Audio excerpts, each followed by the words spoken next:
का हमारा टॉपिक है डेंगू वायरस। इसके बारे में हम फुल डिटेल से पढ़ेंगे, क्या-क्या इसकी लेबोरेटरी टेक्निक रहती है, क्या-क्या टेस्ट रहते हैं, क्या ट्रीटमेंट रहता है, सिम्प्टोमेटिक ट्रीटमेंट। फुल सबसे पहले बात करते हैं डेंगू वायरस होता किसकी वजह से। तो इसमें एक स्पेसिफिक मच्छर होता है, जिसको बोलते हैं एडिस मॉस्किटोज़ मच्छर, जिसकी वजह से ये वायरस ट्रांसमिट होता है और फैलता है। बात करते हैं इसके टेस्ट के बारे में, लेबोरेटरी टेस्ट के बारे में। इसमें मेनली 2 टाइप के टेस्ट किए जाते हैं। एक एनएस फर्स्ट एंटीजन टेस्ट, यानी कि नॉन स्ट्रक्चरल प्रोटीन, जो कि डेंगू वायरस के एंटीजन को डिटेक्ट करता है। और ये टेस्ट फीवर आने के 1 से 5 दिन के अंदर चेक किया जाता है। अगर एनएस फर्स्ट प्रोटीन पॉजिटिव पाया गया, तो इससे पता चल जाता है कि डेंगू वायरस का इन्फेक्शन हो चुका है। दूसरा टेस्ट किया जाता है आईजीजी और आईजीएम एंटीबॉडी के ऊपर। और ये टेस्ट फीवर के बाद 10 से 14 दिन तक के भीतर ये टेस्ट किया जाता है। इसमें आईजीजी और आईजीएम दोनों एंटीबॉडी को डिटेक्ट किया जाता है। लेकिन ध्यान रखने की ये बात है कि आईजीजी जो होती है वो पास्ट एक्सपोजर को भी दिखाता है। पास्ट में अगर पहले 2 से 4 महीने 6 महीने पहले अगर डेंगू वायरस हो चुका है, इन्फेक्शन हो चुका है, तो उसकी वजह से भी ये पॉजिटिव हो जाता है। लेकिन आईजीएम जो रहता है वो ओनली प्रेजेंट इन्फेक्शन को दर्शाता है। यानी कि आईजीएम अगर पॉजिटिव आया तो इसका मतलब ये है कि अभी फिलहाल में डेंगू वायरस इन्फेक्शन हो रहा है।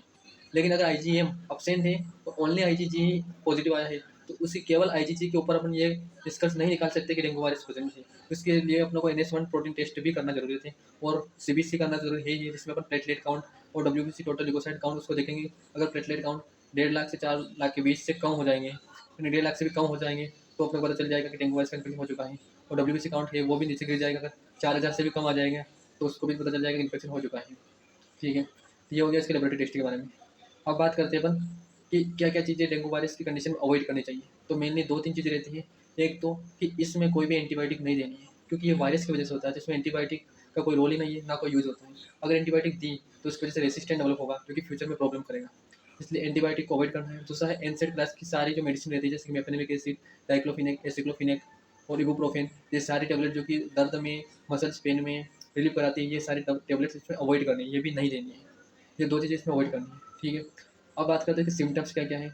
डेंगू के सिम्पटम्स सभी को पता है, जो लगभग सेम ही रहते हैं। उसमें फीवर आता है, बैकबोन पेन होता है, मसल्स पेन होता है, आई पेन होता है और हाई ग्रेड फीवर होता है।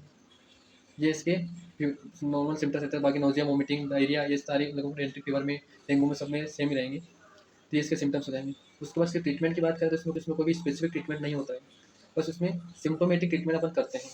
अब सिम्प्टोमेटिक ट्रीटमेंट में अगर डेंगू वायरस का इन्फेक्शन की वजह से एसजीओटी, एसजीपीटी जो कि लिवर के द्वारा निकले हुए एंजाइम्स होते हैं, वो अगर बहुत ज़्यादा बढ़ गए, को कम करने के लिए अपन हेपामार्च इंजेक्शन का यूज़ करते हैं। ठीक है, लेकिन नॉर्मली हेपामार्च इंजेक्शन यूज़ नहीं करते हैं। लेकिन अगर लिवर बहुत ज़्यादा अफेक्टेड हो गया डेंगू वायरस की कंडीशन में, उस कंडीशन में अपन वो हेपामार्च इंजेक्शन यूज़ करते हैं। बाकी अगर कोई पर्सन बच्चा है 18 साल से कम का है, तो उसमें कैरीपिल सिरप जो कि 10 ml उसको दिया जाता है, BD या TDS उसकी कंडीशन के अकॉर्डिंग। और अगर कोई एडल्ट पेशेंट है तो उसको कैरीपिल की टेबलेट दी जाती है। कैरीपिल जो कि पपीता के पत्ते से बनाया हुआ एक मेडिसिन होती है, जो कि डेंगू का टोटल इलाज नहीं करता, लेकिन जो प्लेटलेट्स रहती है उसको बढ़ाने में यूज़फुल होती है।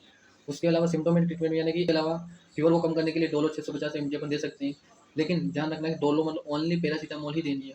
बहुत सारी जो कॉम्बिनेशन आती है, जैसे कॉम्बीफ्लाम, कोरफ्लाम, तो इसमें पैरासीटामोल के साथ एसिक्लोफिनेक, डाइक्लोफिनेक ये भी रहती है, जो कि एनसेड क्लास की रहती है। तो अपने को वो कॉम्बिनेशन यूज़ नहीं करना है, ओनली पैरासीटामोल यूज़ करना है। क्योंकि कॉम्बिनेशन जो रहती है, जो एनसेड क्लास की जो टैबलेट्स रहती है, वो प्लेटलेट के फंक्शन में इंटरफेयर करती है और डेंगू में ऑलरेडी प्लेटलेट बहुत कम हो रहती है। इसलिए आप लोग को एनसेड क्लास की टैबलेट यूज़ नहीं करनी है फीवर कम करने में, किसी चीज़ के लिए नहीं करनी है डेंगू में। ओनली डोलो करनी है, डोलो 625 mg। और उसके साथ अगर ब्लड की बहुत ज़्यादा कमी आ रही है तो उसके साथ अपन डेक्सोरेंज सिरप होती है, जिसमें folic acid and ascorbic acid का कॉम्बिनेशन रहता है, तो वो यूज़ कर सकते हैं। A to Z सिरप, ये नॉर्मल सिरप अपन यूज़ कर सकते हैं ताकि पेशेंट की जो वीकनेस है वो कम हो सके और ट्रीटमेंट जल्दी हो सके।